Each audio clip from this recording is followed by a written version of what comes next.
السلام علیکم ورحمۃ اللہ وبرکاتہ۔ آج کا ہمارا ٹاپک جادو، جنات اور تمام قسم کے شر سے حفاظت کے لیے، سوتے ہوئے تمام قسم کے شر سے حفاظت کے لیے ہے۔ شرعی معاملات کے اعتبار سے ان اذکار کو سونے کے اذکار کہا جاتا ہے، جس کے کرنے سے اللہ رب العالمین اس شخص کی حفاظت کے لیے ایک فرشتہ معمور کر دیتا ہے، جو صبح تک اس کے حفاظت کے لیے اس کے سرانے کھڑا ہوتا ہے۔ اور آج ہم اس چیز سے بالکل غافل ہو چکے ہیں، ہمیں ان اذکار کے بارے میں معلومات نہیں ہے۔ جن کو معلومات ہے وہ سستی کا مظاہرہ کرتے ہوئے ان اذکار کو چھوڑ دیتے ہیں۔ تو ہم نے ان اذکار کو اگر یاد ہیں تو پڑھ کر سونا ہے، اگر پڑھنا نہیں آتا تو یہ سن کر اس کے بعد سو جائیں انشاءاللہ، سیدھی سائیڈ کروٹ لے کر۔ تو اللہ کی توفیق سے ہر قسم کے شر سے اللہ رب العالمین آپ کی حفاظت فرمائے گا، وہ خواہ زمینی ہو، آسمانی ہو، جادو ہو، جنات ہو،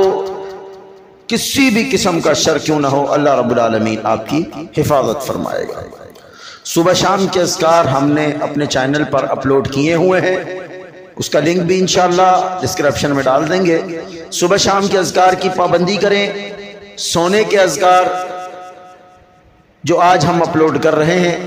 اور اسی طرح انشاءاللہ آئندہ ہم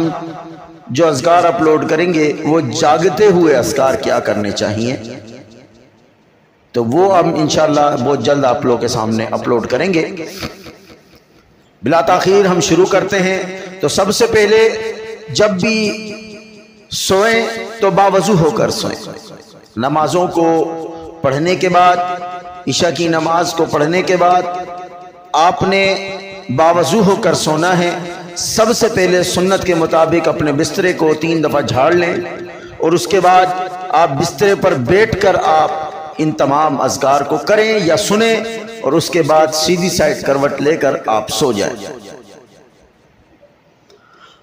اعوذ باللہ من الشیطان الرجیم، من ہمزہ ونفخہ ونفثہ، بسم اللہ الرحمن الرحیم۔ آمن الرسول بما أنزل إليه من ربه والمؤمنون كل آمن بالله وملائكته وكتبه ورسله لا نفرق بين أحد من رسله وقالوا سمعنا وأطعنا غفرانك ربنا وإليك المصير